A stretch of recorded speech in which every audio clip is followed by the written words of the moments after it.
ustedes paralelamente, mientras van haciendo ejercicio, tienen que ir sabiendo la teoría, pues, ¿no? Para realizar cualquier tipo de ejercicio. Entonces, aquí tenemos este ejercicio donde nos dice que tenemos una columna con vínculos articulados en ambos extremos y cuya longitud es de 4 metros y nos va a pedir que calculemos cuál es la carga que puede soportar esta columna, ¿no? Donde su característica o los datos que nos van a interesar son la longitud, módulo elástico 95.000 obviamente, etcétera, ¿no? Y entonces aquí la tabla esta nos dice que nosotros podemos tener 4 tipos de secciones propuestas. Una sección cuadrada de 20 por 20, una sección rectangular de 15 por 32.5 o una sección circular de diámetro 25 o una sección, podemos cualquiera de esos tipos.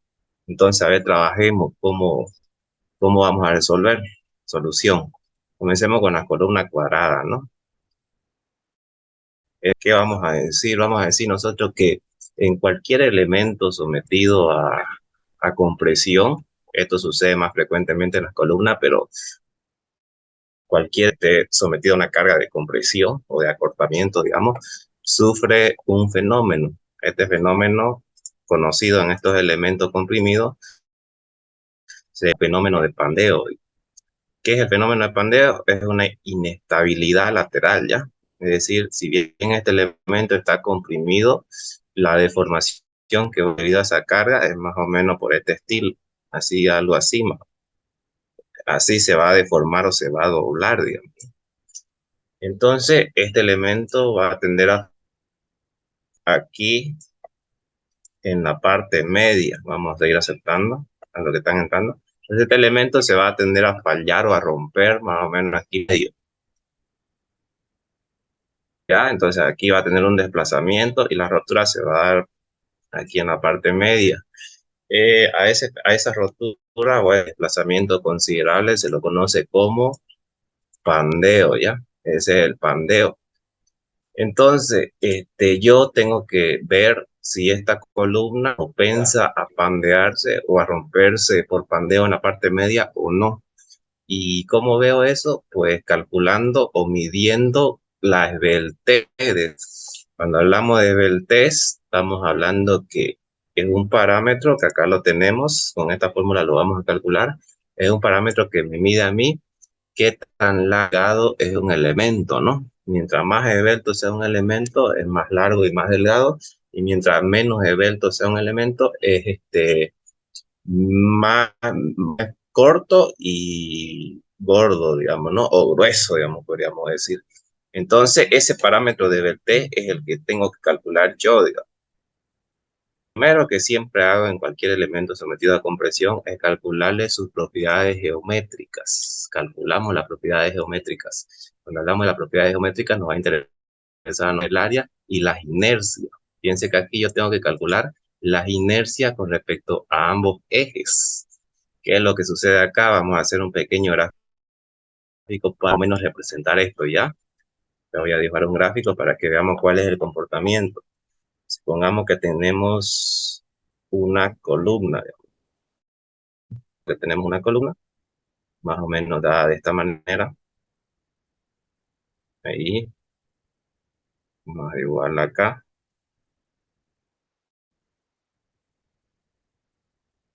algo así, digamos.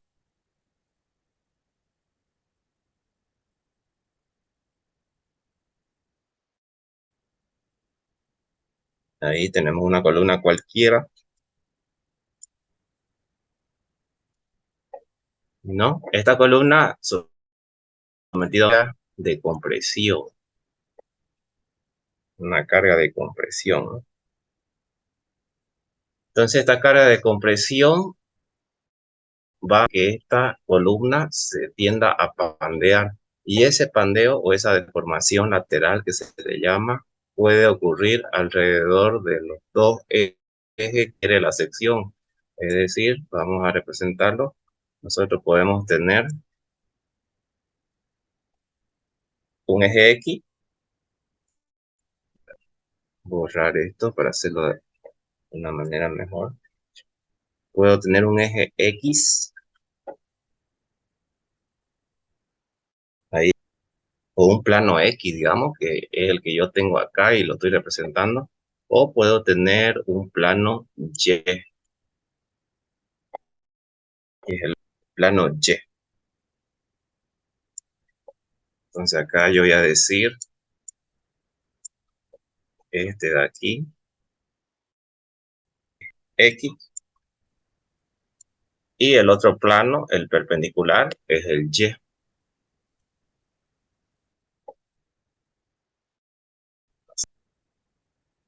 Ahí.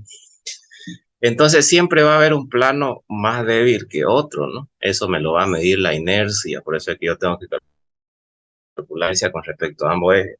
Entonces cuando la carga P se le aplique ahí, esta columna comprimida, obviamente, a fallar por uno de los dos ejes. Entonces esta columna puede que falle respecto al eje X, o sea, en de X, así.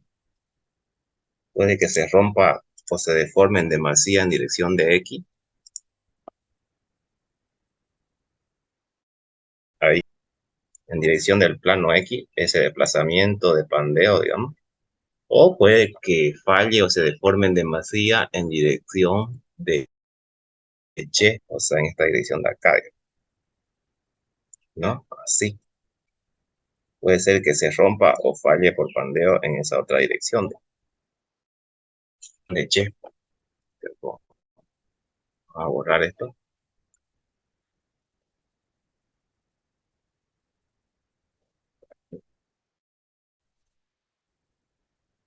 Entonces, en cualquiera de las dos direcciones puede fallar ya, o sea, en esa dirección o en la otra, pero en esta dirección de acá, ¿no? Entonces, por eso que es importante considerar ambos ejes, tanto el Y como el X, para el más débil, digamos.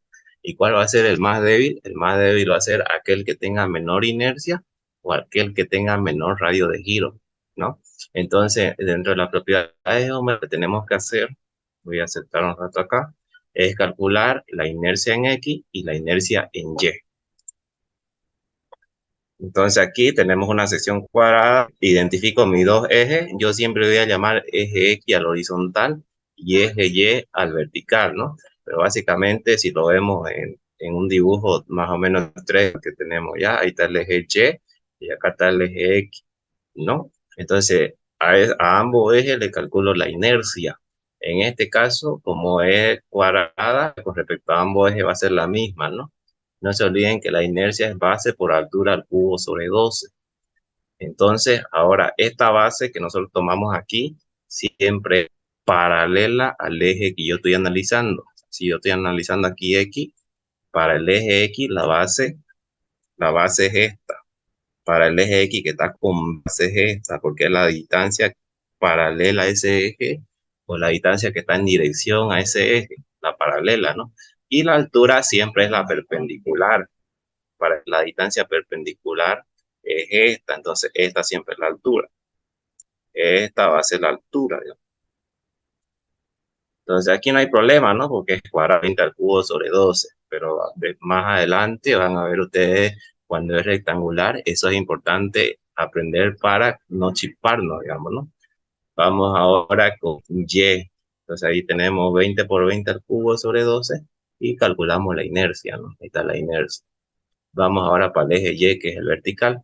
Fíjense que para el eje, fíjense que para el eje Y, que es el vertical, yo voy a tener lo siguiente. Calculo la inercia aplicando la fórmula de base por sobre 12 igual. Y entonces vamos a decir que para el eje Y, fíjense que la base es esta.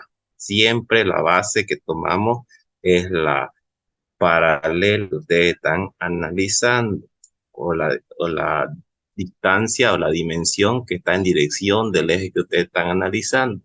Y la altura es la perpendicular al eje que ustedes están analizando. Para el eje Y, la altura es esta dimensión de acá.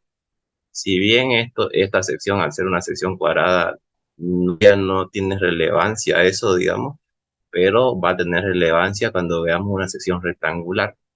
Entonces, inercia en Y va a ser base por altura al cubo sobre 12, sale este valor, ¿no? Con el valor de inercia yo puedo calcular el radio de giro, ¿no? Con estas inercias yo podía observar cuál es el más desfavorable o el que va a fallar por pandeo, digamos, ¿no? Pero, sin embargo, como es una sección parada, fíjense que ambas direcciones son iguales, ¿no? Esa columna va a fallar por cualquiera de las dos direcciones. No hay un eje en específico débil. Entonces, el radio de giro es igual a la raíz cuadrada de la inercia sobre el área, ¿no? Entonces, aplican esta fórmula, tienen el área acá, tienen la inercia en el radio de giro, ¿no? Que en ambos ejes, tanto X como Y, ese radio de giro va a ser igual. Entonces, de esos dos radios de giro, el radio de giro menor, ¿no? En este caso, en ambas direcciones son iguales. Una vez obtenido el radio de giro, y esto voy a explicar hace ratito, o sea, esto, ustedes pueden hacer una prueba casera, ¿no? Ahí en su casa. Agarren una regla que sea más o menos larga y comprímanla. Van a ver que esa se va a doblar en una dirección, no en ambas, solamente en una. Y va a ser en la dirección donde el eje o la inercia es más débil. Y si ustedes la siguen comprimiendo con sus dedos, ella va a fallar, digamos, y el punto de falla va a ser en la parte media y se va a romper, digamos. El rompimiento es porque se ha pandeado.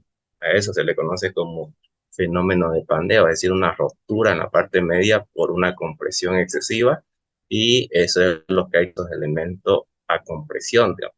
Esa prueba ustedes pueden hacerla con una regla y es exactamente lo que sufren las columnas que sostienen las estructuras en llegar a sufrir, digamos. Y eso es lo que hay que controlar, que no sufran. Y es por eso que se controla eso. Y entonces vamos a continuar. Una vez calculado el radio de giro, aquí es centímetro, ya no centímetros a la cuarta por si acaso. Las unidades aquí son en centímetros. Eso no vaya.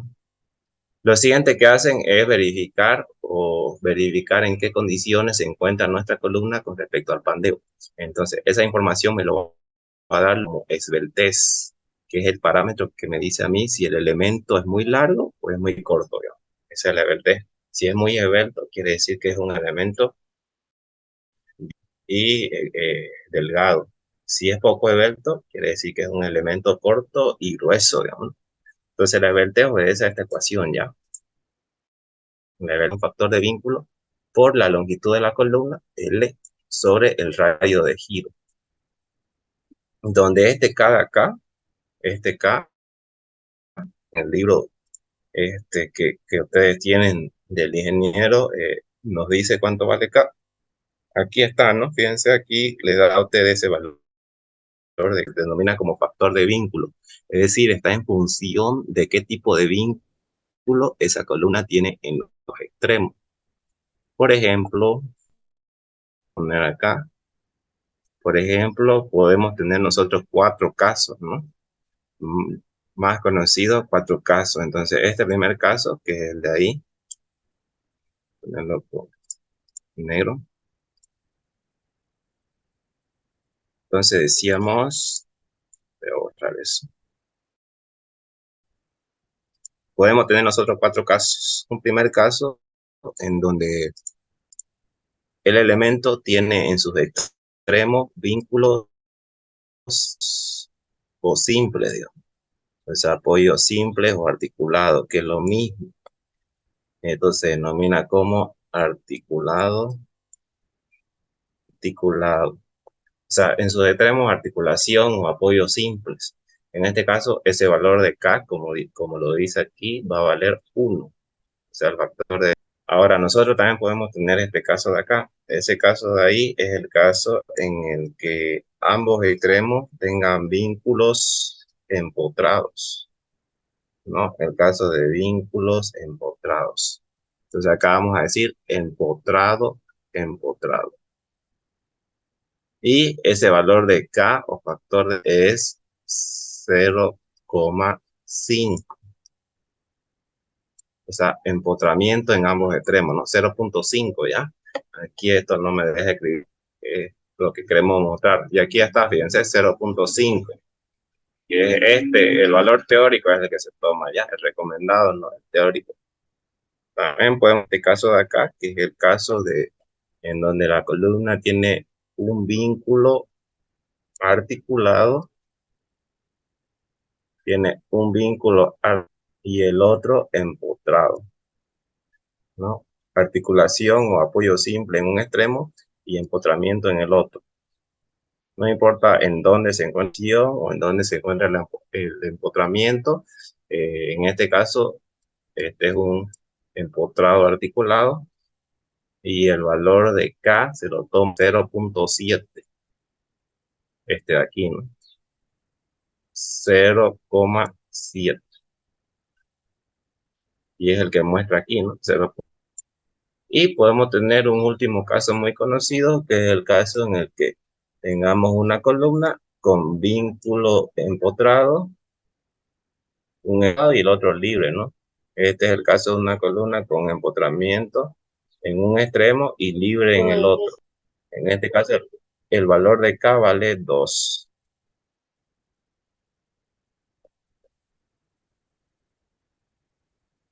2, ¿no? Que es ese que ustedes ven ahí.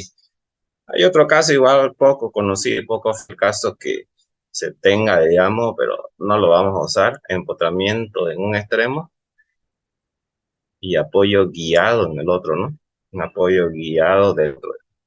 Se lo representa así. En ese caso, K vale 1, pero este es poco frecuente y casi nunca se ve, ¿no? Que es el que muestra aquí. ¿No? K vale 1 ahí igual, pero como les digo, es poco frecuente. Entonces, nos vamos a quedar simplemente para efecto de la materia con cualquiera de estos. Con cualquiera de estos. Ya, entonces, a ver, regresemos a nuestro ejercicio y vamos a tener lo siguiente.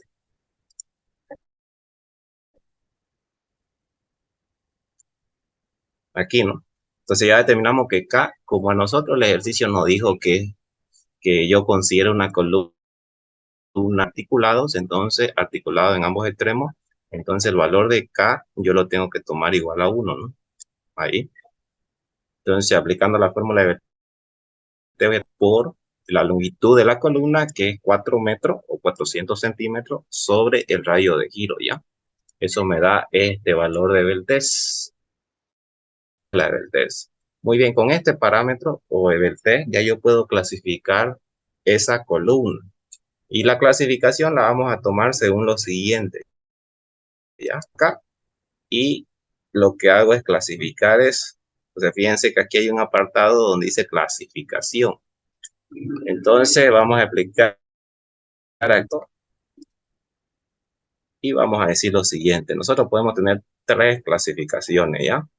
Una clasificación que corta, o podemos tener columnas cortas, que eso va a ser cuando ese valor de Beltès esté comprendido entre 0 y factor o lambda 1, donde ese lambda 1 dice que es 34.64. Es decir, cuando nosotros estemos entre 0 y 34.64, es el caso de columnas cortas, ¿no? Y eso nos va a servir para determinar qué resistencia al pandeo usamos, ¿no? En este caso, fíjense que la resistencia que vamos a usar es igual a la resistencia a compresión paralelo a la fibra, ¿no? Esto más o menos ya lo habíamos, eso de resistencia y todo hemos visto la clase pasada, ¿no? Donde esas resistencias, si ustedes se acuerdan, están en esta tabla, ¿no? En esta tabla de aquí. Entonces, fíjense que esa resistencia va a depender de qué tipo de madera tengamos nosotros, obviamente, ¿no? Madera grupo A, grupo B, etcétera. Y vale 145, ¿no? Y es por eso que acá dice 45.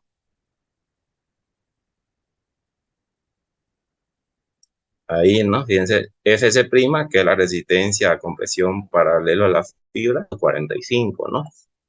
Y para entender todo esto, ustedes pueden observar esta gráfica de acá, ¿no? Fíjense, esta gráfica es muy representativa.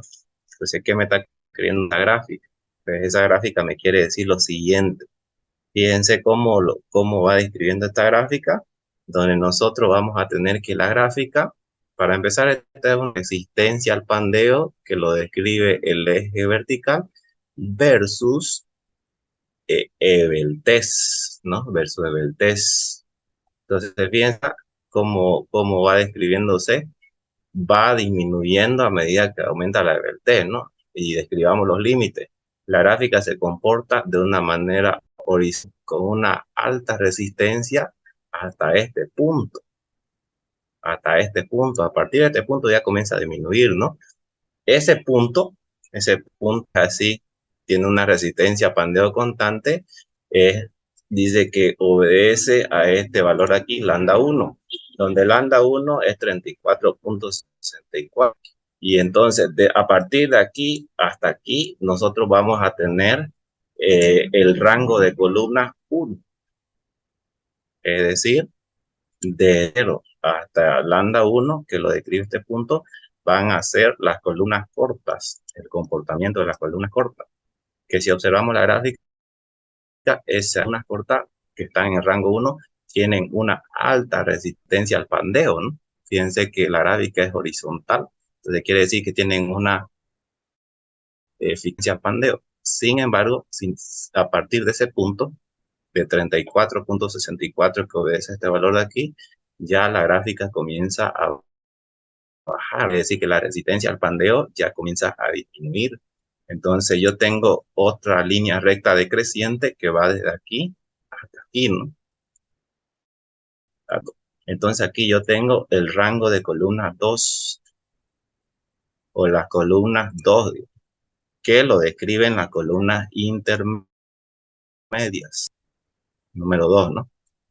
Entonces cuando yo tenga mi EBLT comprendida entre este valor de aquí, que es 34, este valor de aquí es 34.64, y entre lambda C dice, donde lambda C, el valor de lambda C, que es esta, va a de tipo de madera tenga yo. Si tengo madera del grupo A, ese valor va a ser 57, y si tengo madera del grupo B, ese valor va a ser 58, ¿no? Cuando yo esté entre 34.64 y 57 o 58, dependiendo de qué tipo de madera tengo, entonces dice que yo en rango de columnas 2 o columnas intermedias, y la fórmula que voy a ocupar es esta para determinar mi resistencia al pandeo. La gráfica, según lo que me describe la gráfica, es que aquí ya la resistencia al pandeo empieza a disminuir, ¿no? Entonces, fíjense que la gráfica va disminuyendo. Y cuando yo llego a este punto, a partir de este punto de acá para adelante, fíjense que ya entro al rango de columnas 3 o al rántico que se le conoce, ¿no? Que son aquellas columnas que son propensas a pandearse, que vienen a ser las columnas largas, o sea, las columnas muy se le conoce. Entonces, cuando el valor del test que yo calculo es mayor a este valor de acá, es decir, y va a estar en función de qué tipo de madera tengan ustedes, si tienen madera de grupo A o si tienen madera de grupo B, va a variar.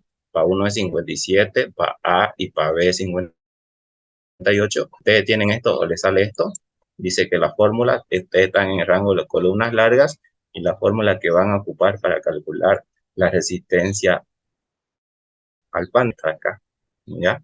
Entonces, por eso es importante que una vez yo calcule mi esbeltez en mi ejercicio, verifique qué tipo de columna tengo, porque eso va a variar a qué fórmula voy a ocupar para calcular esta FC de acá, que es la resistencia pandeo que tiene la columna. Entonces, aquí yo tengo el rango de columnas 3. Entonces, fíjense que a partir de este punto ya la situación viene a ser crítica, ¿no? Ya tengo columnas que son propensas a pandearse. Y mientras más más va bajando la resistencia al pandeo hasta que en un punto se hace cero, digamos, cosa que no nos interesa, ¿no? Pero es una situación crítica. Entonces vamos a ver y veamos qué tenemos nosotros. Entonces fíjense que acá a mí me salió 69 puntos 77,6. Claro, digo que como yo tengo madera del grupo A, aquí el ejercicio me dice que esta es madera del grupo A, es la que vamos a adoptar, pero también pueden tener madera. Entonces mi lambda C o mi valor de referencia va a ser 57, ¿no? Según lo que hemos visto aquí, fíjense. Lambda C 57, ¿no? El grupo A. Entonces yo tengo este caso, pues, ¿no? Porque la esbeltez que yo he calculado me está saliendo mayor a 57. Entonces en este caso la fórmula que tengo que ocupar es para calcular mi resistencia al pandeo, ¿no? Y aquí fíjense, una vez que ya yo determino qué tipo de columna es, tengo este caso de columna larga, determino a continuación la resistencia al pandeo. Con esta información ya puedo llegar a determinar la resistencia al pandeo. Lo tienen lo que ustedes tienen en ese libro. Entonces la resistencia al pandeo va a ser igual al pi cuadrado multiplicado por el módulo de elasticidad E dividido entre este valor de Rho de aquí, que es un coeficiente de seguridad, que siempre lo vamos a adoptar como 3, digamos, coeficiente de seguridad se llama, por la esbeltez al cuadrado, ¿no? Lambda al cuadrado. Donde esa lambda al cuadrado que ustedes ven ahí es esta que han calculado acá ya. Esa. Entonces la resistencia al pandeo para esta columna es de 65,123 de valor, ¿no? Y con ese valor, multiplicando por el área, pueden obtener la carga máxima que puede soportar esa columna de sección cuadrada de 20 sin llegar a fallar por pandeo, que sería esta, ¿no? Entonces, multiplicando esa resistencia por el área de la sección, con el área de la sección la obtuve, ya yo puedo determinar esa P máxima, ¿no? Que es la carga máxima que puede soportar esa columna sin fallar, sin llegar a fallar por pandeo, ¿no? O por deformación excesiva lateral, ¿no? Y ahí la tienen, fíjense, sale este valor. Bien, entonces una columna cuadrada, ese es el caso de una columna cuadrada. Vamos ahora con el segundo tipo de columna, ¿no? En el caso de una columna rectangular, ¿no? Que es la segunda sección que nos proponen acá. Entonces ahí tenemos la columna rectangular, ¿no? Y para este caso hacemos lo mismo. Tenemos que determinar las propiedades geométricas, es decir, el área, base por altura, 15 por 32,5, tengo el valor del área, y tengo que determinar las inercias, ¿no? Entonces fíjense en las inercias.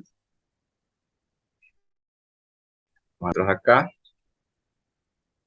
para el eje X, que es el eje horizontal que yo estoy determinando acá, la base, como yo les decía, ¿no? Aquí ya es importante. La base que yo tomo siempre es la paralela al eje que estoy analizando o la que está en dirección del eje que yo estoy analizando. En este caso mi base es esta, ¿no? Para el eje, ¿no? Base, que es esta, por altura al cubo. En este caso para mi eje X, mi altura es la perpendicular al eje que viene en dimensión de 15 de acá. Para el eje X, esa es la altura, ¿no? Es decir, la dimensión perpendicular o que forma 90 grados con el eje que yo estoy analizando. 32,5 por 15 al cubo sobre 12, ¿no? Base por altura al cubo sobre 12. Y me sale ese valor de ahí. Para el eje Y, que es el vertical que yo puse acá, la base es la dimensión paralela a ese eje, que ya viene a ser esta, fíjense. Al eje Y ya la base es esta, ¿no? O sea, 15. Y la altura es la perpendicular o la que forma 90 grados con respecto a que ya viene a ser esta de acá, para el eje Y, ¿no? Esa es la altura, ¿no? Entonces va dimensión en dirección del eje y altura la perpendicular al eje, ¿no? Al eje Y, inercia en Y. Entonces, calibraciones y me da este valor, ¿no? Con esos dos valores, a continuación lo que voy a hacer es calcular el radio de giro, ¿no? Para ambos ejes. Entonces, para X, reemplazo raíz cuadrada de la inercia sobre el área y reemplazo, y para el radio de giro en X me sale esto, ¿no? Y el radio de giro en Y me sale, ¿no? Entonces, de ambos, ustedes tienen que adoptar como eje crítico o eje que va a atender o que va a fallar por pandeo, el radio de giro menor, aquel que tiene radio de giro menor o aquel que tiene la inercia menor, ¿no? Ese es el eje que va a fallar, ¿no? Entonces, y una vez calculado el radio de giro, ya yo puedo llegar a calcular la esbeltez, ¿no? La esbeltez, ya vimos que obedece a esta fórmula y reemplazamos cada uno, porque es articulado, articulado, longitud 400 sobre el radio de giro, ¿no? Este de aquí, y entonces la esbeltez en este caso me sale esto, fíjense, valor, y a continuación con este valor ya yo puedo clasificar la columna, ¿no? Y clasifico la columna y observo que es mayor a 57. Entonces tengo el caso de una columna larga. Aquí también tengo el caso de una columna larga. Sigamos entonces. Si tengo el caso de una columna larga, entonces la fórmula que es la fórmula de columnas largas, obviamente, que es esta aquí, ¿no? Para determinar mi tensión de pandeo, que viene a ser pi cuadrado por módulo 95.000. El módulo elástico de la madera es 95.000 sobre coeficiente de seguridad 3 por la esbeltez, ¿no? Al cuadrado, ¿ya? Entonces me da la tensión de pandeo, ¿no? Que es este valor. Multiplicando ese valor por el área de la cesta, ya yo puedo llegar a obtener la carga máxima que puede soportar esta columna, esta de acá, con esta sección, llegar a la falla, ¿no? Sin fallar por pandeo, que es esta de aquí. ¿Ya? Esa es la carga máxima, no le puedo aplicar una más de esa. Vamos, columna circular. Hago lo mismo, ¿no?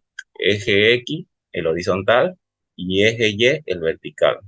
Propiedades geométricas, me va a interesar conocer el área, pi por diámetro al cuadrado sobre 4, es el área de un círculo. Me va a interesar conocer la inercia con respecto a ambos ejes. La inercia con respecto a ambos ejes es la misma, ¿no? Porque en ambas direcciones el diámetro se repite, o en todas las direcciones, ¿no? O sea, yo tengo diámetro en esa dirección y también tengo la misma dimensión en la otra dirección, ¿no? El mismo diámetro. O sea, el diámetro es constante en todo el círculo. Igual tengo el mismo diámetro de 25. Por eso en un círculo la inercia es la misma en ambas direcciones, ¿no? En un círculo igual ocurre lo mismo en un cuadrado, como vimos al primer ejercicio. Tanto en el cuadrado como en el círculo, la inercia, tanto en X como en Y, es la misma en ambas direcciones. Entonces la inercia de un círculo es pi diámetro a la cuarta sobre 64 ya. Ustedes cuando practiquen van a revisar los valores que yo estoy sacando acá y ya si hay alguno que está mal, ya lo componen nomás, ¿ya? Todos que sepan el procedimiento.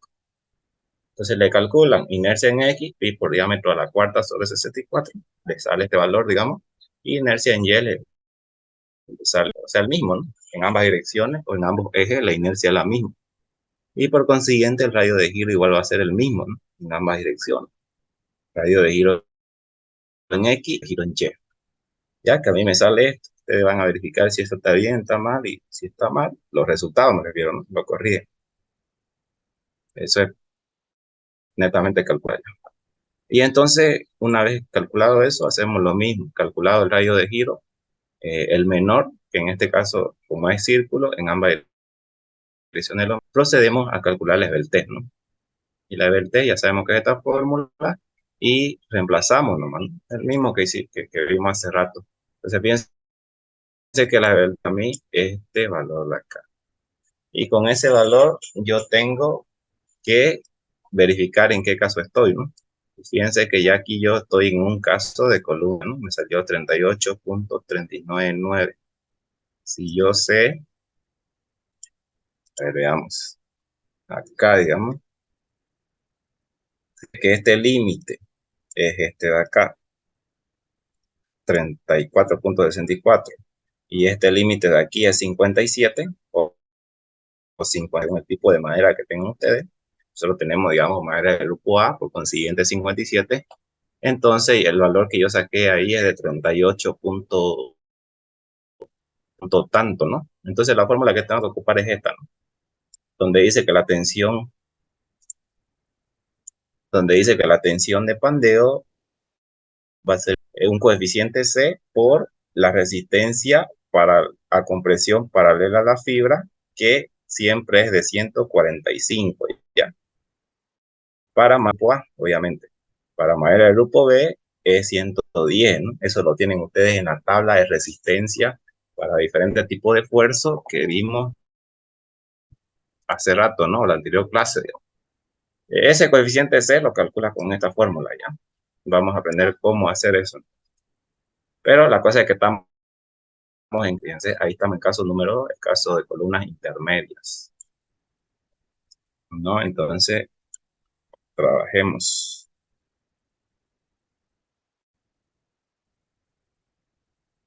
Entonces, caso de columnas intermedias, ¿no? Lo que quiere decir que tengo que usar esta fórmula, ¿ya?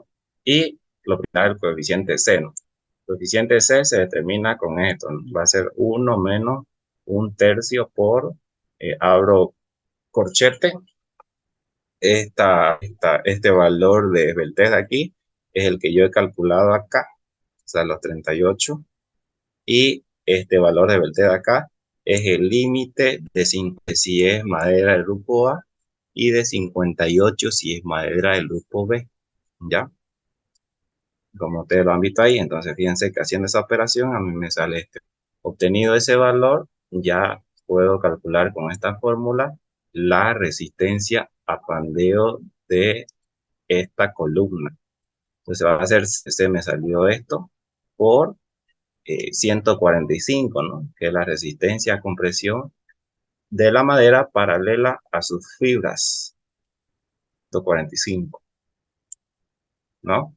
Y entonces ahí calculo la resistencia a pandeo de esta columna que me sale este valor. Obtenido ese valor, es decir, que puedo calcular la carga máxima, o sea, la fuerza máxima que puede soportar esa columna sin llegar a pandear. Pues ese valor de tensión por el área, por el área que calculé acá, y ya obtengo la carga máxima que tiene esa columna para no llegar a fallar por pandeo, ¿no? Que es este valor de acá. Listo, no es nada complicado, es mecánico, todo esto es mecánico, donde hay que tener cuidado, inercia en las áreas, en eso, ¿ya? Entonces ahora veamos el último caso, que es el caso de una viga I, ¿ya? Una viga I, cuya dimensión nosotros la tenemos acá, ¿no? Las dimensiones la tenemos ahí. Y entonces hacemos lo mismo, es todo mecánico. Calculamos el área, donde aquí yo, para calcular esta área de acá, hice un artificio. Le voy a decir que voy a tomar como si todo fuera lleno y le voy a quitar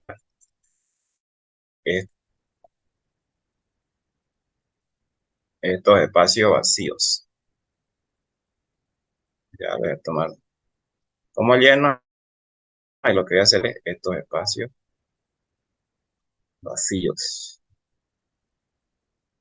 ¿no? Entonces, ¿qué voy a tener? Base, que es 15, por altura, que es 30, menos la base de los vacíos, o sea, le quito los vacíos, ¿no? La base de los vacíos que viene a ser ¿no? Que sería 15 menos la base de esta pequeña porción que denominamos como alma, donde los datos me dicen que esa base es 4. Entonces a 15 le quito 4, ya tengo la base de los vacíos, ¿no? Que en este caso sería 15 menos 4, 11. Y la altura de los viene a ser 22, y aquí van a corregir esto. Ustedes realicen el ejercicio. Aquí no es 26, no, es 22. ¿Ya? Quitan esos vacíos y entonces le va a quedar este resultado, ¿no? De aquí. Vamos con la inercia. Entonces me va a interesar calcular la inercia con respecto al eje X y la inercia con respecto al eje Y. ¿Ya? Calculemos. A ver. Para la inercia con respecto al eje X, voy a hacer lo mismo, ¿ya? Sí, lo que hice hace rato. Es decir, voy a tomar como si fuera una sección llena, completamente llena. Por eso es que base, fíjense que acá, como ya les mencioné hace rato, la base siempre es la paralela al eje, ¿no? Entonces, para el eje X, mi base es 15, ¿no? Es la dimensión paralela al eje. Base por altura, que es la perpendicular al eje que estoy analizando, en este caso 30, al cubo sobre 12, ¿no? Y a eso le voy a quitar los vacíos, ¿no? Viene a ser la base, que es 11, y la altura, que es 22, ¿ya? O sea, la perpendicular al eje. Aquí también hay que corregir, ¿ya? Esto es 20, ¿no? Al cubo sobre 12. Y aquí tengo este valor, entonces, de inercia en X. Vamos entonces ahora con la inercia con respecto al Y, el vertical, ¿no? Y para el eje Y yo voy a hacer lo siguiente, ¿ya? Fíjense que aquí yo estoy multiplicando 2 porque estoy tomando las dos, digamos, las dos figuras correspondientes al ala. Entonces, para no, como son iguales, para no tomarla por separado y hacer un trabajo extra, voy a multiplicar por 2 a 2 alas. Y entonces la inercia de esa ala va a ser igual a ¿cuánto? Va a ser igual a base. Como estoy analizando el eje Y, ya yo sé que la base siempre es paralela al eje. Entonces la dimensión de las alas paralela al eje Y es 4, ¿no? Esta de aquí, digo, o la que está en dirección de Y. Entonces va a ser base. Y la altura es la perpendicular al eje. Y estoy analizando Y. Entonces mi altura va a ser 15 al cubo sobre 12. ¿No? Porque son dos alas, ¿no? Esta y esta. Más esta figura correspondiente al alma, ¿no? Esta alma también circular. Entonces, la base de la dimensión paralela de ese alma al eje que estoy analizando, en este caso el eje Y, viene a ser 22, ¿no? 2 por la dimensión perpendicular o que forma 90 grados con respecto a ese eje Y del alma, que viene a ser estos 4 de aquí, ¿no? Estos 4 de ahí. Y entonces vamos a tener base por altura al cubo sobre 12 y suman eso, ¿no? Perdón. Eso y van a tener este valor, ¿no? Con ese valor ya pueden calcular los demás ustedes. En X, radio de giro en Y, ¿no? Y fíjense que claramente aquí observamos que el eje más desfavorable o que va a tener es el eje Y, ¿no? Porque es el de menor radio de giro, el de menor inercia, digamos, igual. Entonces ya proceden a hacer lo que ya sabemos, el test, clasificamos la columna, ha salido columna larga, y calculan la resistencia pandeo y calculan la carga máxima. Puede soportar esa columna sin pandearse, ¿no? Fíjense, no es cosa difícil, no es cosa de otro mundo resolver estas columnas comprimidas, es fácil. Nada más cuidado, aquí, ¿no? Cálculo de inercia, área, radio de giro. Siempre se tiene que adoptar el radio de giro menor, porque es el que tenemos que trabajar, ¿no? Sobre el más desfavorable o el que va a tender a fallar. Bien, entonces de esta manera es fácil, no es difícil, se resuelven, ¿no? Los elementos columnas. Ahora vamos a ver una aplicación, ¿ya? Un ejercicio de aplicación. Un ejercicio de tanque, ¿no? Tanque elevado. Vamos a ver cómo se resuelve. Entonces dice que tenemos un tanque elevado, un tanque metálico para contener agua. Obviamente estos tanques se diseñan para contener agua, pues, ¿no? Para contener reserva de agua. Entonces el tanque tiene estas dimensiones, ¿no? 1.7 de altura, diseñado para albergar un volumen de 8.000 litros de aguas, y la estructura que lo va a sostener va a estar compuesto por columnas de madera, cuyas dimensiones nos la dan acá.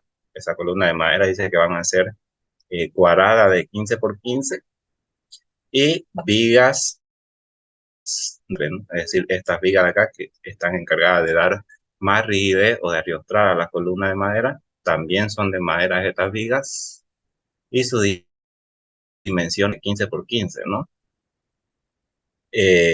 Aquí abajo tenemos la base, que siempre se hace de hormigón armado. Está compuesto por unas vigas que están en contacto directo con el suelo y que además te sirven de enlace de las columnitas que van a unir las zapatas, ¿no? O que van a unir las zapatas con una de madera, ¿no? A eso se le conoce como el cimiento, digamos. Entonces, el cimiento va a estar compuesto por vigas de hormigón armado, son estas aquí, vigas cadena que se le llama porque van en las 4 direcciones o en todo el perímetro, en las 2 direcciones, pero en todo el perímetro. Y estas columnitas ya sirven de enlace de la estructura de madera hacia la zapata o la base, ¿no? Esta de acá que va en contacto directo con el suelo, o la que asienta. A eso se conoce como pedestal, ¿no? Y es una columnita de hormigón armado que tiene 25 por 25. Y los datos también, la dimensión del cimiento, 80 por 80 por 0.3 metros, dice. Y vamos a ir trabajando en función de esto, entonces ya, vamos a ir viendo cómo se hace. Entonces, cuando ustedes le den un diseño de tanque elevado, lo primero que tienen que hacer es verificar la estabilidad de ese tanque. Es decir, obviamente como este va a ser un tanque de gran altura, ese va a estar sujeto o va a estar, va a estar desfavorecido por la aplicación del viento, ¿no? El viento va a venir y va a actuar con una cierta velocidad, ¿no? Va a venir el viento, la ráfaga de viento, eso, en algún momento, obviamente no siempre está aplicándose el viento, pero en algún momento van a venir esos vientangos que son fuertes. Y entonces este tanque tiene que ser capaz de resistir ese viento, ¿no? Si lo vemos nosotros de una manera estructural, ¿cómo es que lo vamos a desarrollar? Vamos a decir que el viento va a venir y va a impactar básicamente dos fuerzas, ¿no? Que vamos a aprender ahorita cómo se calcula. Una fuerza sobre el tanque metálico, y aquí nos dan los datos del tanque, ¿no? De base 2 por 4 por 2 por 4 y una altura 1.7 y un espesor del metal, de ese tanque metálico de 2 milímetros. Ahorita vamos a ver eso. Pero de todos va a llegar el viento, van a llegar las ráfagas de viento, van a llegar las ráfagas de viento, ahí, cuya velocidad, digamos, según nuestro ejercicio, esta velocidad del viento va a estar en función de dónde se construye este tanque, porque hay zonas o hay ciudades más potentes que otras, entonces va a estar en función. Acá el ejercicio nos dice que tomemos como referencia una velocidad de 140 kilómetros por hora, ¿no? Entonces ese viento va a causar un impacto sobre el tanque metálico que está acá arriba. Nosotros ahí lo vamos a desarrollar a través de una fuerza y va a tener un impacto sobre tanto las columnas como las vigas de madera que están sosteniendo ese tanque. Y esa fuerza denominada como F6, la fuerza de impacto que va a tener ahí, ¿no? Y entonces esas dos fuerzas de viento lo que va a hacer es tender a volcar este tanque, ¿no? Sí, más o menos. Este tanque tender a volcarse así por la acción del viento. Ahí, algo así más o menos, ¿no? Pues fíjense que hay un punto en específico que se llama punto de rotación, ¿no? Y el punto de rotación básicamente va a ser este, ¿no? O sea, esta de aquí. Este punto que es de donde la columna acá opuesta al viento que estamos analizando, ese va a ser el punto de rotación respecto a la base, ¿no? Entonces, estas dos fuerzas van a generar un momento con respecto aquí a la base, o más propiamente dicho, con respecto a este punto de rotación, que es este punto B, ¿no? Porque esta parte de acá se va a levantar y ese punto, hasta que el tanque se venga al suelo, digamos, o caiga, ese punto va a ser el punto fijo de rotación, ¿no?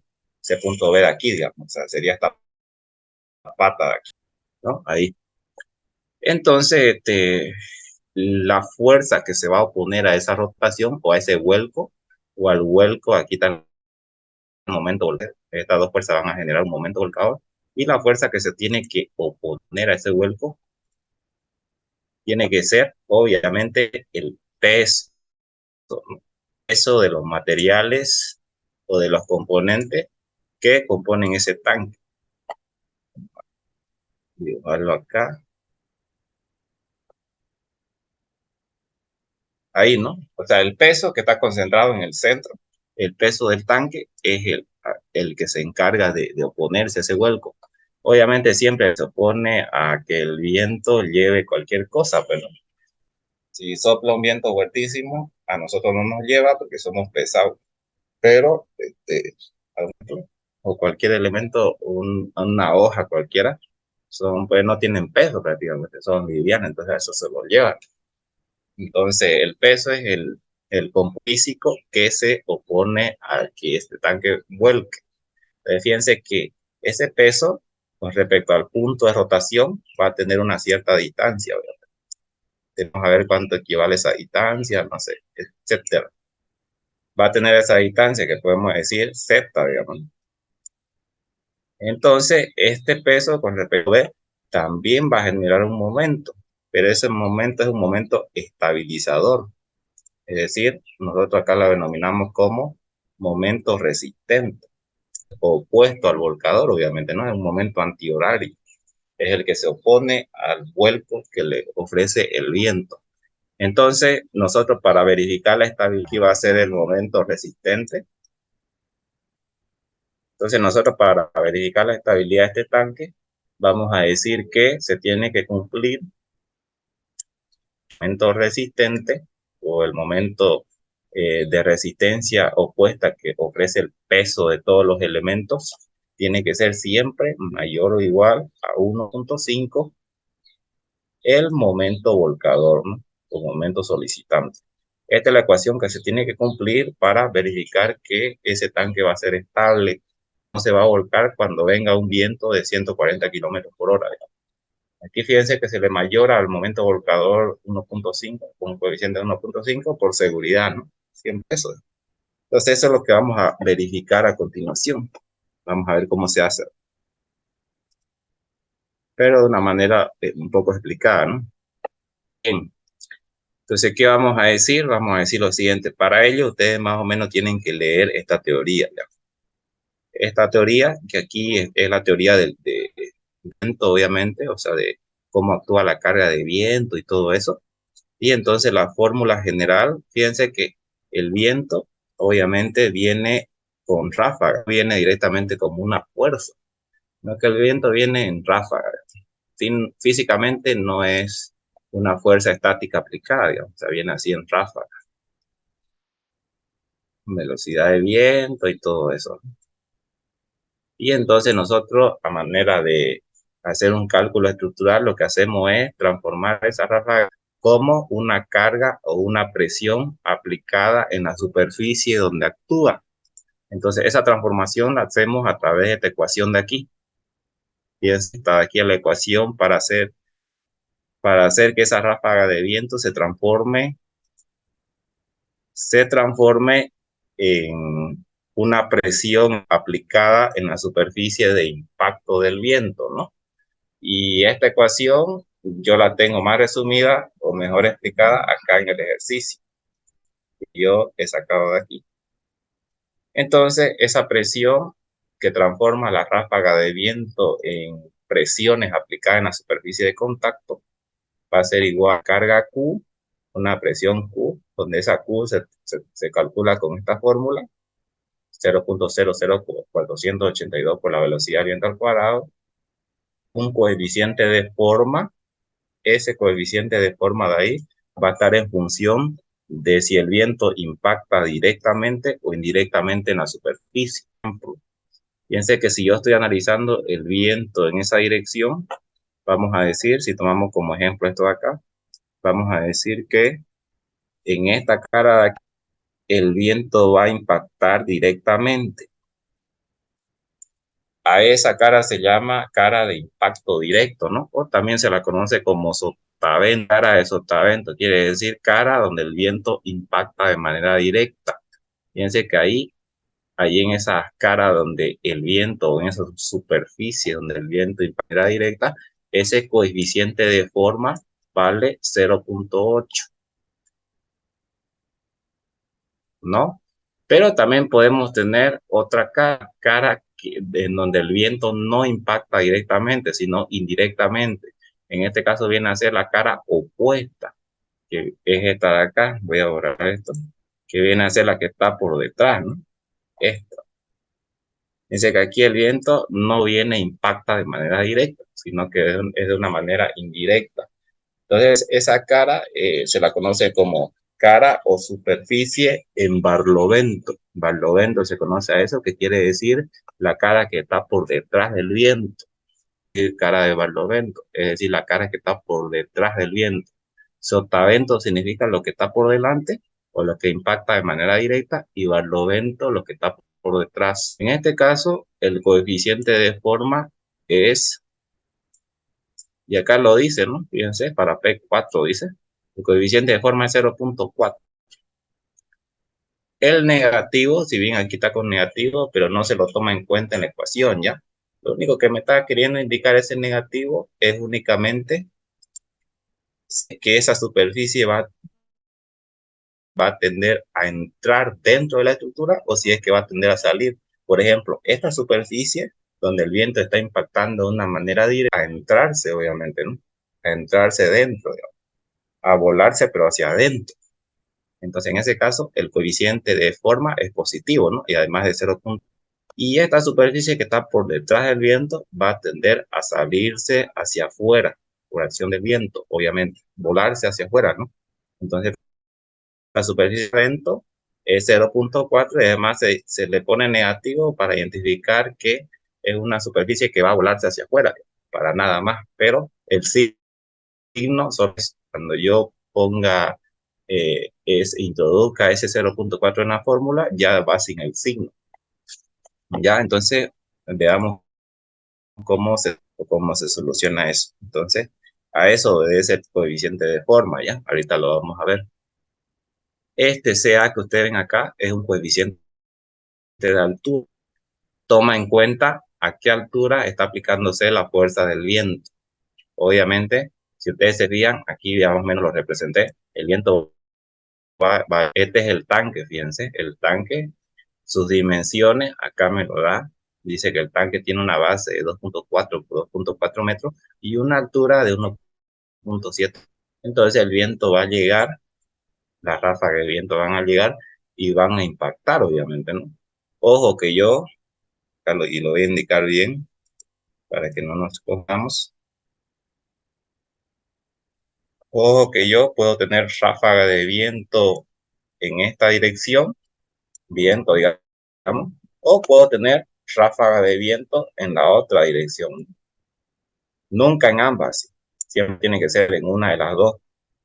Por eso acá yo no la he considerado, digamos, porque o bien trabajo con viento actuando en esta simultáneamente en ambas. El viento siempre actúa en una sola dirección, nunca así como sea en ambas, digamos, ¿no? Por eso es que ustedes no ven fuerzas aplicadas aquí en esta superficie ni nada, digamos, sino que solamente en esa, porque siempre se asume el viento en una sola dirección, ¿ya? Puede bajar en esa que estamos haciendo nosotros o en la otra, digamos, pero siempre en una. Vamos a borrar esto. Ya en este caso yo estoy asumiendo en esa dirección. Entonces fíjense ustedes que va a llegar la ráfaga de viento y van a impactar, obviamente, ¿no? En esta cara, esa cara se denomina como cara en sotavento, o sea, la cara que está delante del viento, y en esta otra que está por detrás, indirecta, ¿no? Fíjense que el viento actúa ahí, pero de manera indirecta. esa cara se denomina como cara en barlovento o detrás del viento, ¿ya? Entonces, esa ráfaga a nosotros nos interesa calcularla en forma de presión, ¿no? Ese cálculo en forma de presión actuando en toda la superficie de impacto, ¿cómo lo vamos a lograr? Esta ecuación, ¿ya? Entonces, fíjense que esta presión de viento que va a actuar en toda esa superficie va a generar una fuerza resultante, obviamente, va a generar una fuerza resultante. La podemos representar a través de una fuerza resultante, donde esa fuerza resultante es la que ustedes ven acá como F3, ¿no? F3, fíjense la F3 total. Aquí, por ejemplo, en este ejercicio nos están pidiendo que nosotros calculemos la resultante para la cara que está directamente impactando con el viento y la resultante de la cara que está impactando de manera indirecta con el viento, ¿no? O sea, la otra. Entonces aquí si representamos esto, un ratito voy a borrar esto. Entonces, ¿qué vamos a tener para ver o entender más o menos de qué se trata? Vamos a decir que esta cara que está impactada directa con el viento va a generar una fuerza resultante. A esa fuerza resultante nosotros la denominamos como F1. Y cara que está acá por detrás del viento también va a generar una fuerza resultante, ¿no? Esa fuerza resultante nosotros la vamos a denominar como F2, ¿no?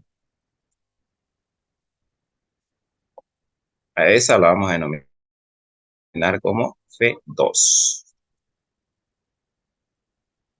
Finalmente, la suma de ambas me va a dar una fuerza total, pues, ¿no? Vamos a poner acá. Y de la suma de ambas me va a dar una fuerza total, ¿no? Que va a actuar sobre su misma línea de acción, obviamente, pero yo la voy a poner un poquito más arriba para que se note. Esa fuerza total, ahí vamos a reconocerla como F3, que no va a ser más que la suma de ambas. F1 más F2.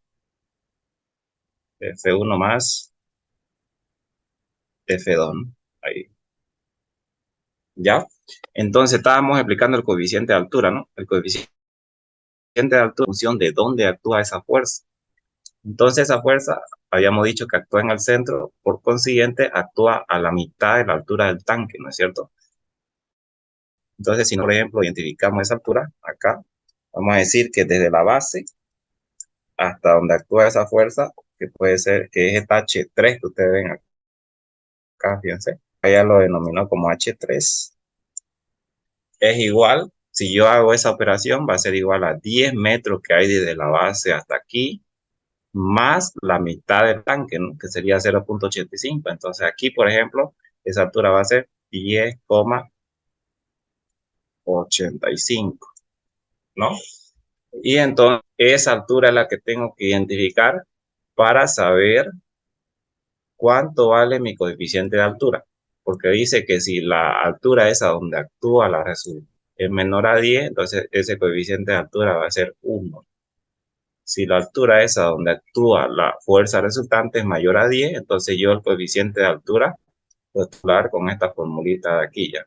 H sobre 10 elevado a 2 séptimos. Pero eso lo vamos a aprender ahorita. Vamos a ver cómo se calcula. Coeficiente de altura por un coeficiente de importancia, ¿ya?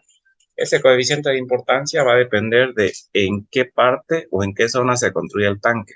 Por ejemplo, si se construye ese tanque en zona costera donde hay huracanes y todo eso, ese coeficiente de importancia puede llegar a ser 2, o sea, varía entre 1 y 2. Pero si en zona así como acá, por ejemplo, donde acá no hay huracanes ni nada de eso, entonces ese coeficiente de importancia es 1.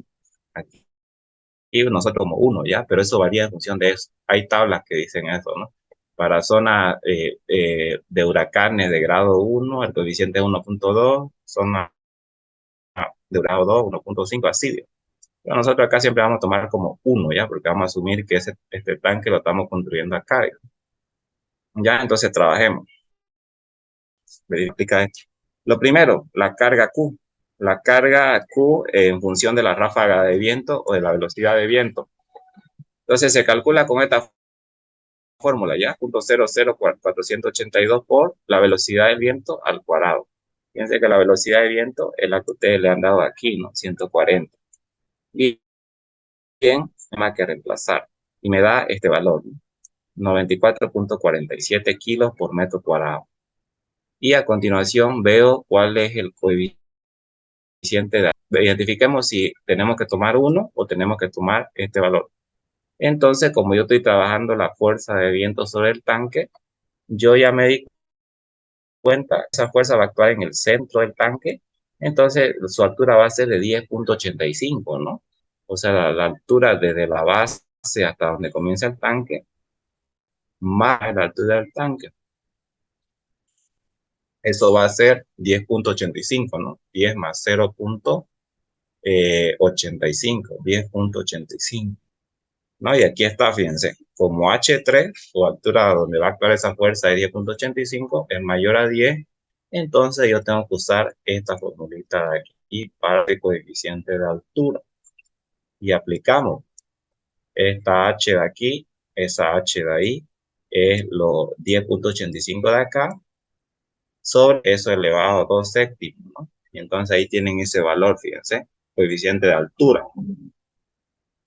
Y bien, entonces ahora procedemos a calcular la fuerza. Fíjense que identificada esta presión, multiplicando yo esa presión por el área de impacto, es decir, el área donde está impactando el viento, la superficie, ya tengo la fuerza actuante, ¿no?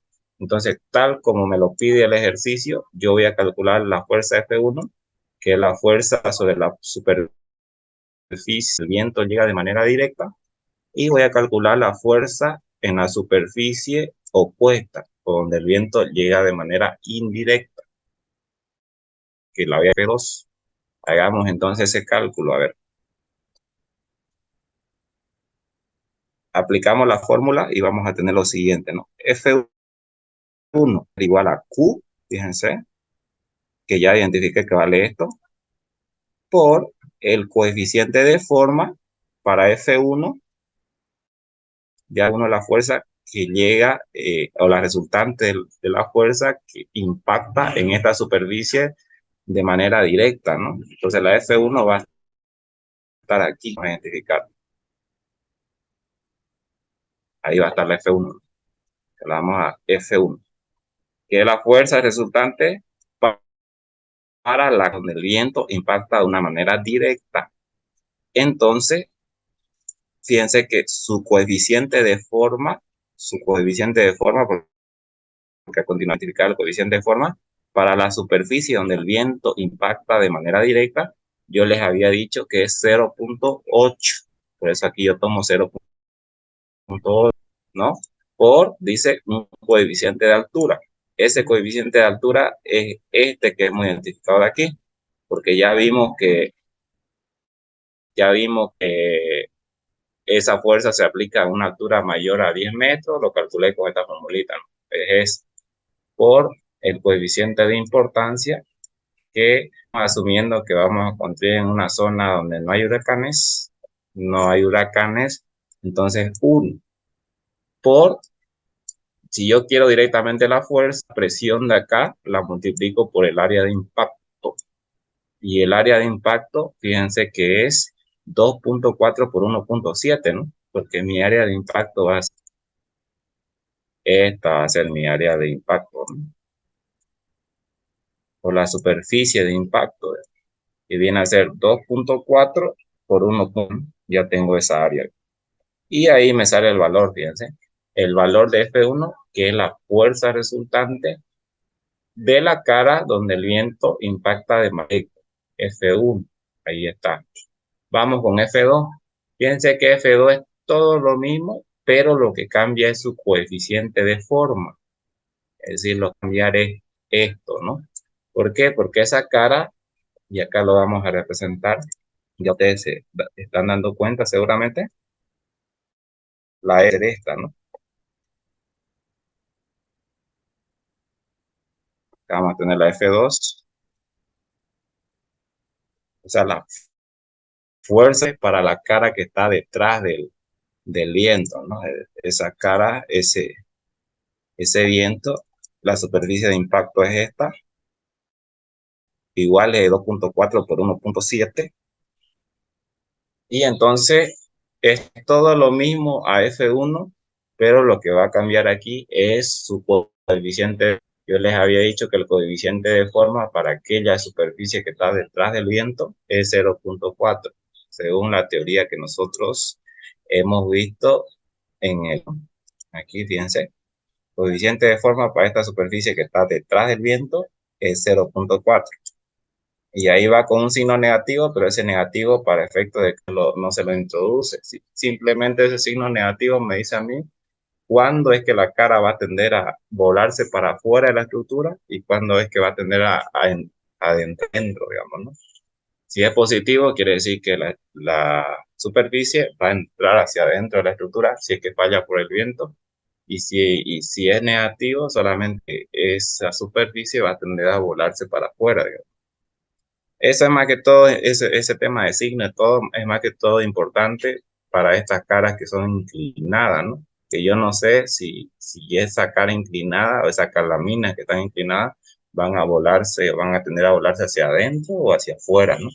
Eso se determina a través de esta, que utilizan el ángulo, que va a tener esta inclinación, etcétera, pero no estamos viendo ese caso todavía, ¿no? Entonces, fíjense que el coeficiente de forma es lo único que cambia con respecto a ambas caras, ¿no? Aquí es 0.4 porque es la que está por detrás del viento, ¿no? Y lo demás es lo mismo, impacto lo mismo, coeficiente de importancia y coeficiente de altura, ¿no? Y ahí obtengo la fuerza F2. Cuando ambas, ya tengo la resultante total, ¿no? O sea, la suma de esta más esta me va a la total, que yo acá la conozco como F3. Ya la es. Ahí está, ¿no? La suma de ambas, fíjense. Ya tienen la F3. O también, o también que si a mí no me pide por separado que yo haga esto por separado, es decir, calcular primero la F1 de la superficie que impacta de manera directa, luego la F2 de la superficie que impacta de manera indirecta, yo puedo meterla en una sola ecuación, ¿no? Si es que me piden, por ejemplo, solamente verificar el vuelco, a no hacer doble trabajo, tienen que calcular esto por separado, puedo meterlo en una sola ecuación, ¿no? Porque yo les decía a ustedes que todo esto, por ejemplo, esto y esto, es lo mismo para ambas, esto y esto de acá, es lo mismo o se repite para ambas, y lo que varía es su coeficiente de forma nomás. Entonces, yo si simplifico yo eso, donde todos son comunes menos este y este, puedo obtener esta ecuación de acá, ¿no? De los coeficientes de forma se suman. Y fíjense que me tiene que salir exactamente lo mismo a cuando yo lo calculé por separado, ¿no? Esta es una manera más rápida. Nada más que aquí el ejercicio a mí me pide que yo desarrolle primero F1 y después F2. Y después sumando ambas y obtener F3, que es la total, es la fuerza total que el viento ejerce sobre el... Bien, de esa manera se calcula la fuerza que el viento va a ejercer sobre el tanque. Esta, ¿no? La que yo he denominado como F. Vamos ahora con F6, donde F6 va a ser la fuerza total que el viento va a ejercer sobre las vigas y las columnas de madera, ¿ya? ¿Cómo se desarrolla? O sea, acá dice fuerza de viento sobre vigas y columnas. Entonces, lo que yo estoy viendo aquí, lo mismo, ¿no? Va a llegar el viento, matizarlo acá, va a llegar la ráfaga de viento con su velocidad, obviamente, de 140 por hora, etcétera, y va a impactar, ¿no? Ese impacto va a ser tanto para columna como para viga. Vamos a verlo más o menos dibujo desarrollado. Vamos a ver si me sale el dibujo acá. Y vamos a tener lo siguiente, ¿no? Ver. Entonces ahí empezamos a dibujarlo.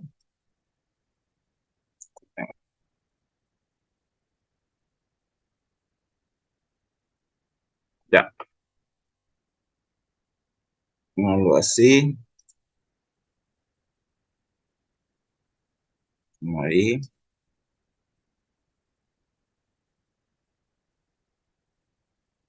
ahí, ahí. Ahí tenemos, digamos, una columna, ahí, ahí, y dibujemos la otra columna que está al lado de ella. Vamos a tratar de dibujarla porque acá como es poco dibujar. Ahí,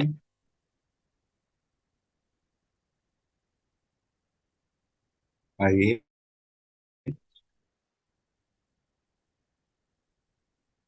ahí, ahí, acá. Y más o menos para mostrar, ¿no? Cómo es que se está viendo eso. Entonces, ahí tenemos las dos columnas,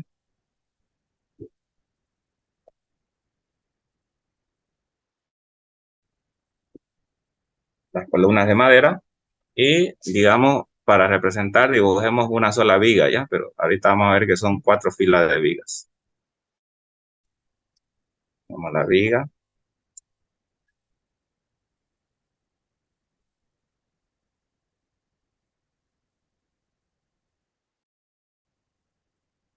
ahí, ¿no? Entonces, tenemos esa fila de viga y esa columna, y ahora lo que vamos a hacer nosotros es verificar cómo es que le llega la... Entonces,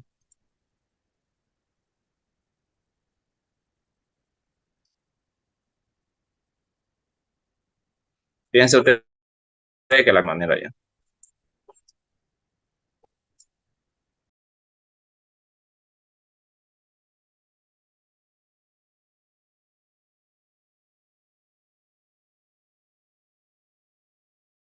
Perdón, que estaba teniendo una cosa. Ya, la carga, la ráfaga de viento le va a llegar una carga desarrollada o producida de esa manera, ¿no? Sí, es la presión que usted está viendo en planta acá, tanto a las vigas como a la columna.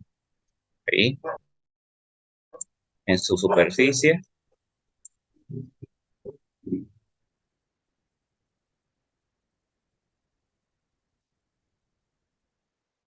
más o menos. Y entonces, a continuación, lo que nosotros queremos es desarrollar y tanto en la superficie directa de impacto como en la superficie indirecta, en la superficie que está por detrás, así como en el tanque, tanto para la viga como para las columnas.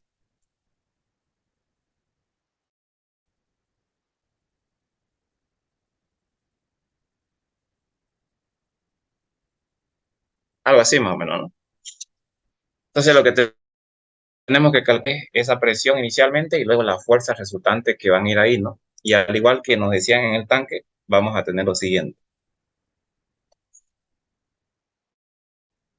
Esta F4 de acá, que va a ser la correspondiente a este sistema de vigas y columnas que está aquí, y la F5 de acá, al sistema de vigas y columnas que está acá, ¿no? Aquí lo representamos de una manera mejor, pero no, esta vista en planta, fíjense. Para vigas y columnas que están aquí, va a ser la F4, las vigas y columnas que están acá van a ser la F5 ya. Y calculemos entonces. Iniciemos con, ahí va, ahí lo vamos a tener, iniciemos con F4. Entonces, fíjense F4, que yo lo voy a tener acá, que lo voy a dibujar aquí. F4, que va a ser esta.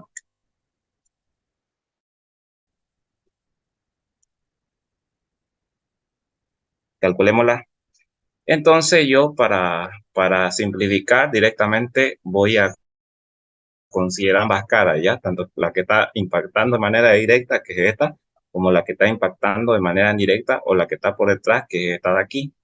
Entonces aquí directamente voy a sumar 8 más 0,4, ¿no? Eso multiplicado por la carga Q, que está en función de la velocidad del viento, que ya lo hemos calculado, que equivale a esto, 97, eso multiplicado por el factor coeficiente de altura. Acá veíamos, vamos a otra vez a mencionar eso, este de aquí, que está en función de dónde se aplica la fuerza. Entonces, fíjense ustedes que esa fuerza, que es esta de acá, digamos, o es la voy a estar aplicada en la mitad, ¿no? Es decir, si todo esto tiene 10 metros, esa H6 que ustedes ven acá es la mitad de 10, ¿no? Mitad de la altura, que en este caso vale 5 metros ya. H6, 5 metros. Entonces quiere decir que es menor a 10, ¿no? Entonces el coeficiente de altura que ustedes tienen, 1, ¿no? Entonces es de ahí donde sale este 1, coeficiente de altura 1. Coeficiente de importancia 1. Vamos a tomar por el área de impacto. Fíjense que aquí yo estoy tomando en cuenta las columnas, ¿no? Las columnas. ¿Cuántas columnas son las que estamos? Pues son dos, ¿no? Fíjense que en esta cara son dos columnas que vendrían a ser esta y esta. Es por eso que aquí yo lo estoy multiplicando por 2, tomando en cuenta esa. Entonces este primer término son las columnas, ¿ya? Más este segundo término que toma en cuenta las vigas, ¿ya? Para la viga lo mismo, fíjense.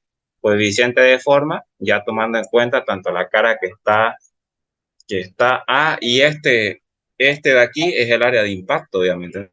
El área de impacto. Tenemos que, eso no lo había identificado, ¿no?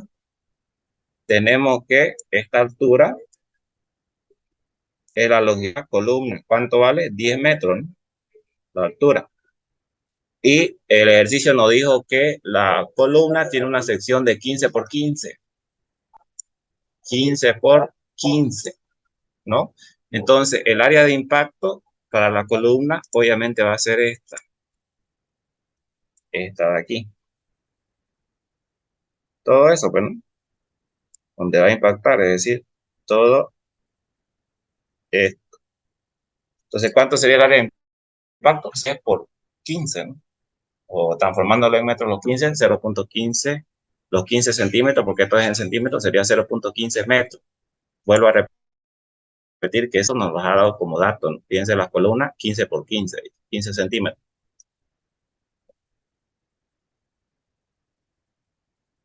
Es ahí donde viene por 0.15, ¿no? Entonces, eso multiplicado por la cantidad de columnas, que son 2, ya vimos que son 2, 1 y 2. Y entonces ahí ya tenemos todo esto que considera las columnas, ¿no?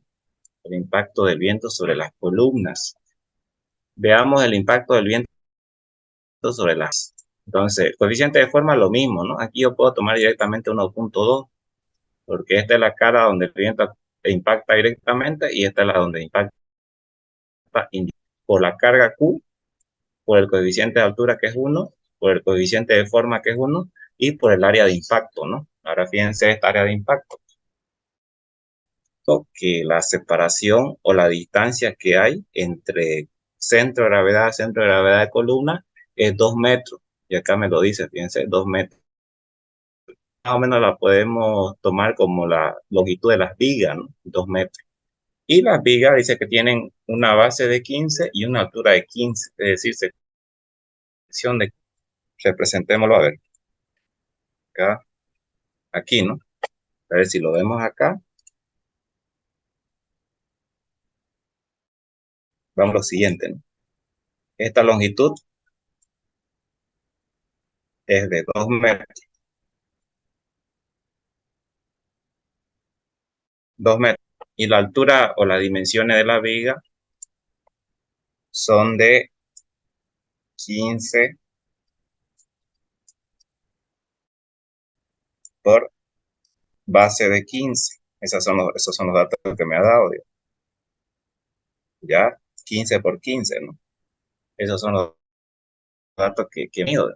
Y entonces, la superficie de impacto,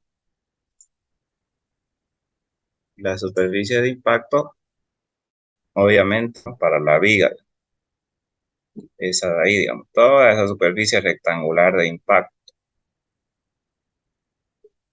esa, ¿no? Entonces yo tengo que agarrar y calcular eso, ¿no?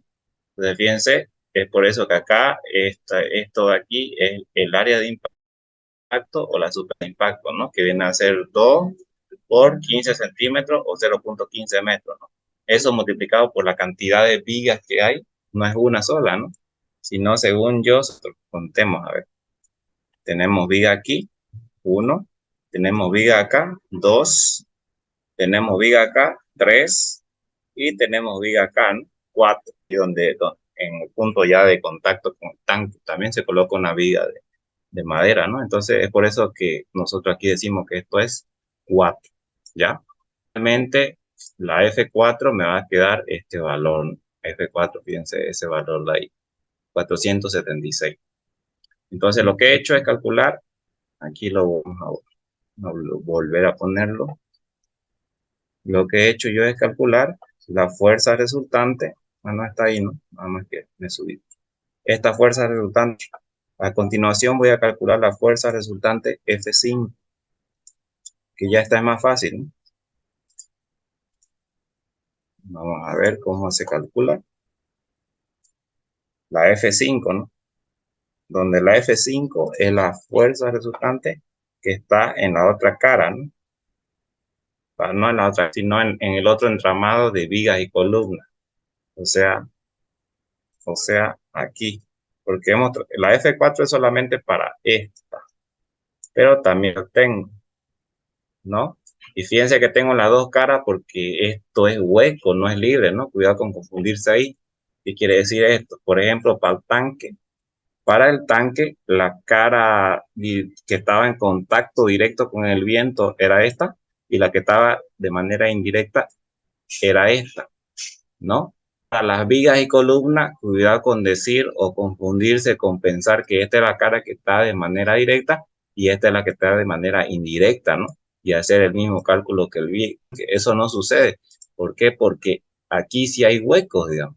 O sea, las vigas tienen una cierta separación, entonces dejan un hueco, ¿no? Entonces la ráfaga de viento pasa por ese hueco y vuelve a impactar a la otra fila de la misma manera que impactó a la primera, digamos, ¿no? En cambio, el tanque no tiene hueco, digamos. El tanque es todo cerrado. Por eso es que cara de impacto directo es esta y su cara de impacto indirecto es esta, ¿no? Porque al no tener hueco, entonces no pasa por ningún lado, por ningún hueco ese viento y ráfaga llega directamente a esta e indirectamente a esta. En cambio, aquí las vigas tienen una cierta separación y hay hueco, ¿no? Este es un hueco, por ejemplo. Y en la dirección que estamos analizando en esos huecos y por ahí pasa la ráfaga de viento y vuelve a tener el mismo efecto acá que aquí, ¿no? Es decir, tiene el mismo efecto aquí, esto es una vista en planta, ¿no? Que acá, ¿ya? No es que eso sucede porque es hueco, o sea, tiene separación, hay y huecos ahí, hay superficies libres y por ahí la ráfaga de viento pasa, ¿no? Es por eso que una vez calculo F4, yo digo que F5 o esta de aquí es la misma. O sea, son las mismas porque el cálculo que ya hice aquí es el mismo que voy a hacer acá. Entonces, ¿para qué repetirlo dos veces, digamos, si va a ser lo mismo, ¿no? Y entonces, y finalmente la suma de ambas me va a dar a mí F6, ¿no? La suma de esas dos. Que F6 ya es la total, ¿no?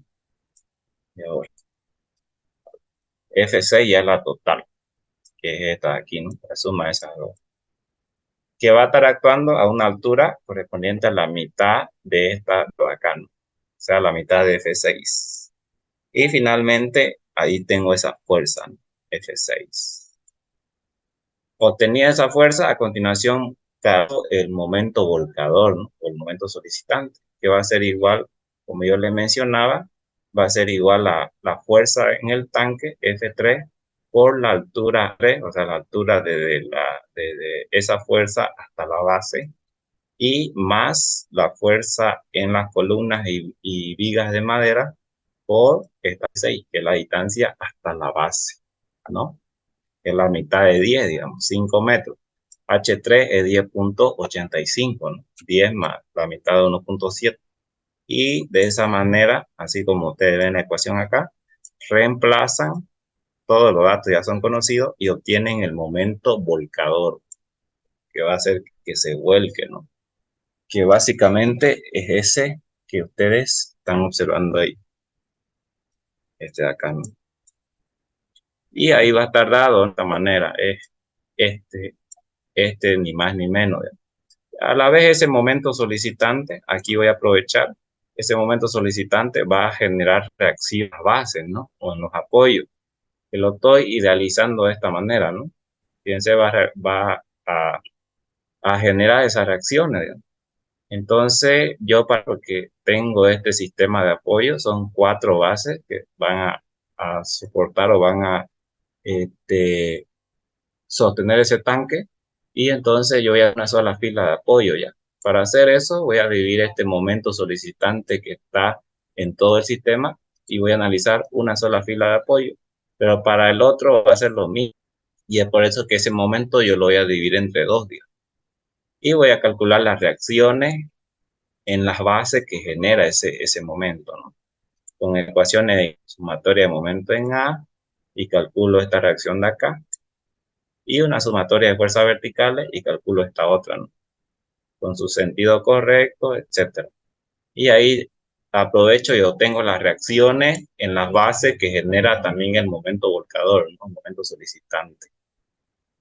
A continuación, lo que se hace, ustedes obtienen el momento volcador, el momento solicitante. A continuación, lo que van a hacer es calcular el momento resistente, que no es ni más ni menos que realizar el peso de todos los materiales por el cual se va a componer ese tanque, iniciando con el tanque que es de acero, ¿no?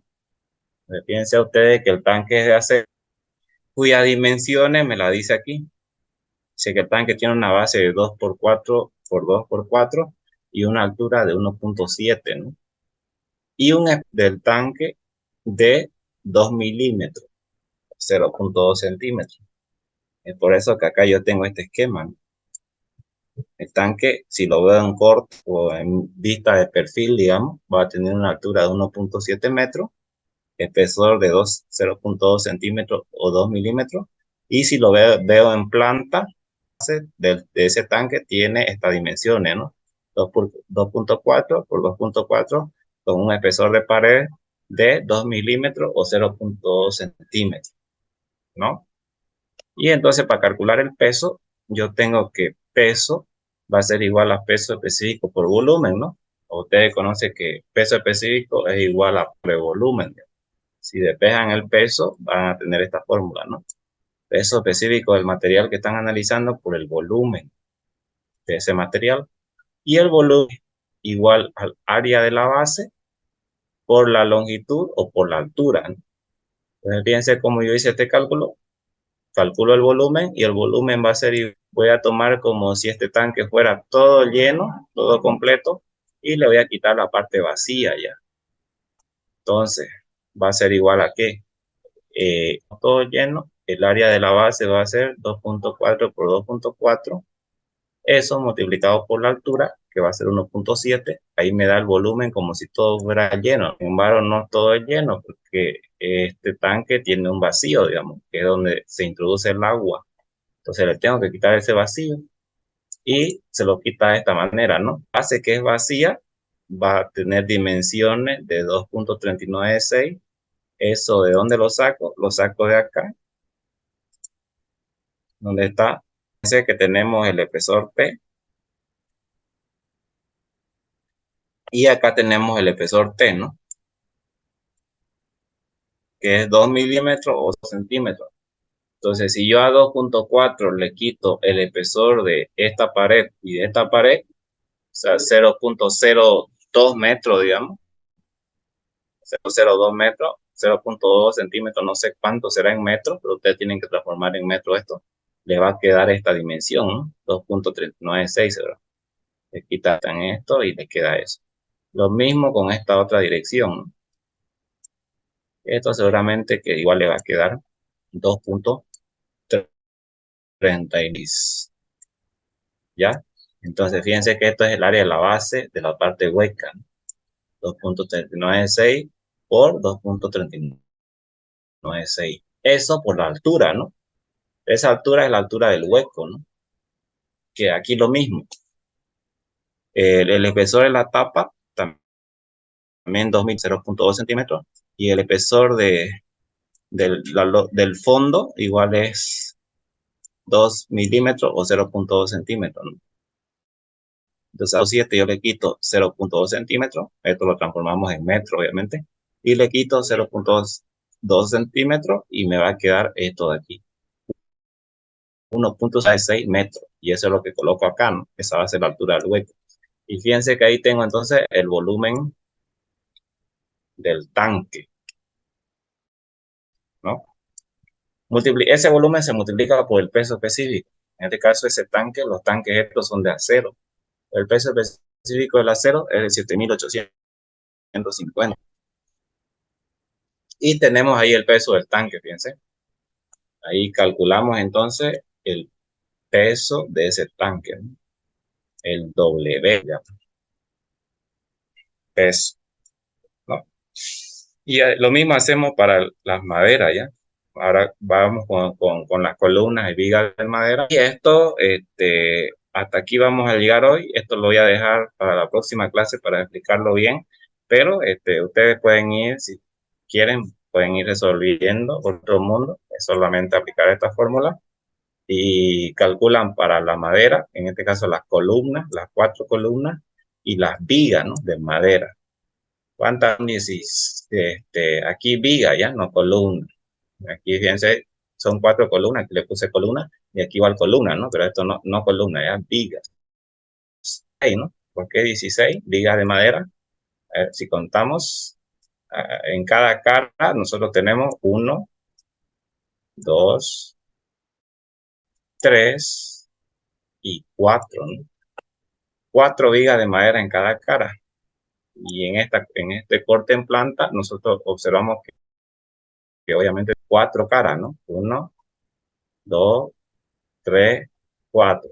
Entonces, si en cada cara yo tengo 4 vigas de madera y tengo 4 caras, 4, 16, ¿no?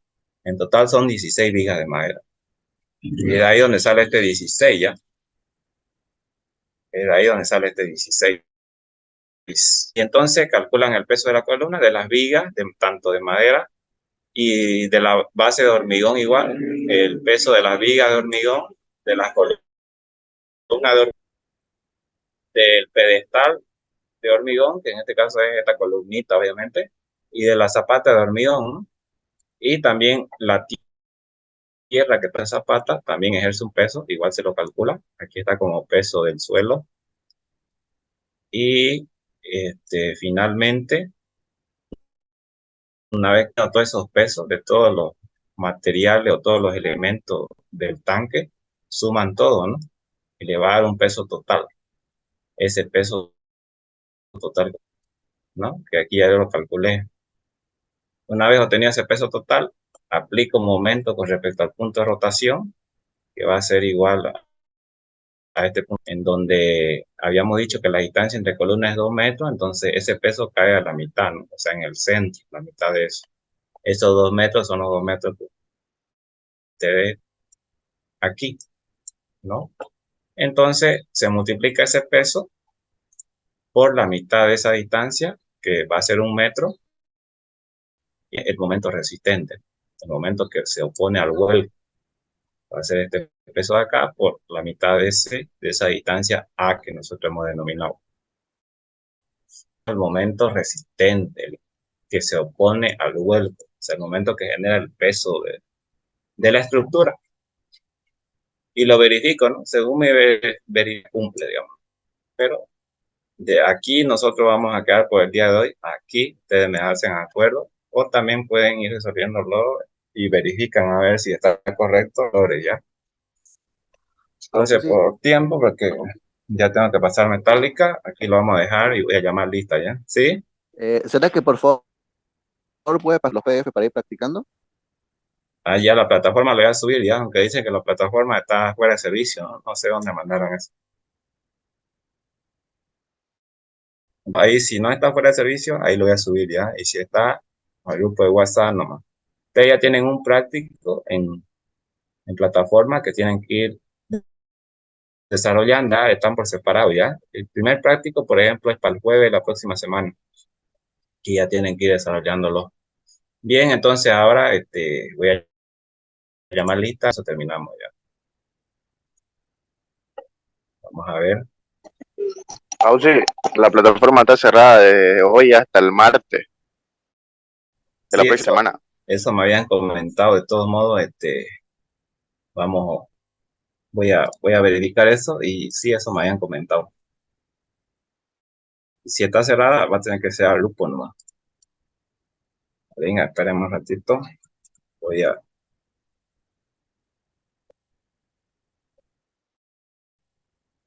abrir la lista.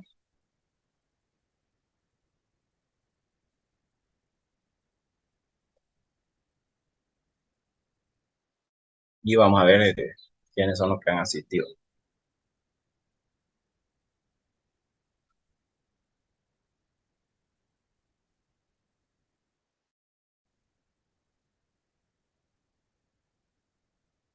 ¿Dónde está? Aquí está. Ya, ahora sí. Sí, 244A. Ya, Aguilar Choque Erwin. Aguilar Yuanure Luis Fernando. Presente, ingeniero. Ya. Aldía Grancibia Gabriel. Presente. Ya. Albestegui Moreira Isaac. Aramay García Ana María. Arné Barrero Edgar. Ávila Romero. Balcazar Cáceres Juan.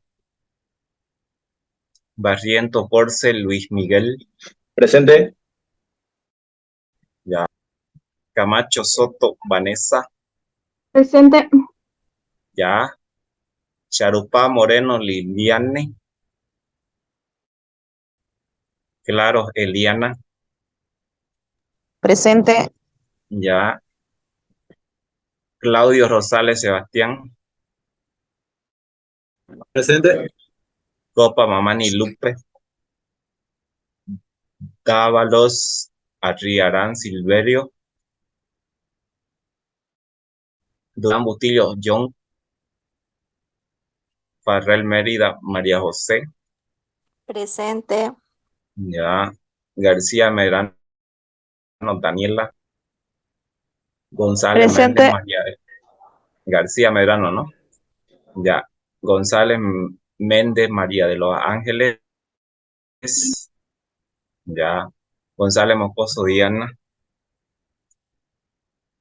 Grimalde Zacaca Wilbert. Guzmán Becerra Johan. Presente. Ya. Herrera Mamani Rieder. Presente. Herrera. Ya. Hilario Brigitte Rosana. Presente, ingeniero. Hinojosa Mostacedo Fabiola. Presente, ingeniero. Ya. Janquino Cándido. Leaños Luis Alejandro. Lovera Pavilla Carlos. Presente, ingeniero. Ya. Mamani Calamani Clara. Mamani Impa Juan Daniel. Presente. Ya. Mamani Sola Carlos Daniel. Martínez Delgado Daniela. Martínez Pacheco Higo. Mendoza Paxi Weimar. Presente. Ya, Mendoza, ¿no? Ya. Meruya Cristian. Orozco Rivero Enrique. Osorio Ramírez Cristian. Pinto Cruz Andrés. Presente, ingeniero. Ya. Quispe López Lindbergh. Quiñones Gemio Edwin. Presente, ingeniero. Ya. Ramos Arroyo Gerson. Presente, ingeniero. Reinaga Cárdenas Helga. Ricalde Quirón Noelia. Rivas González Kevin. Rodríguez Alejandro. Presente. Ya. Rojas Arce Evelyn. Presente. Ya. Romero Sánchez Cristian. Presente. Ruiz López Marco César. Censano Presente. Ruiz López, ¿no? Ya. Censano Quipe Joel. Tanga Villacarani Erland. Presente, ingeniero. Ya. Torre Bonilla Álvaro. Presente, ingeniero. Ya. Torre Mina José Gustavo. Uño Mamani Jocelyn.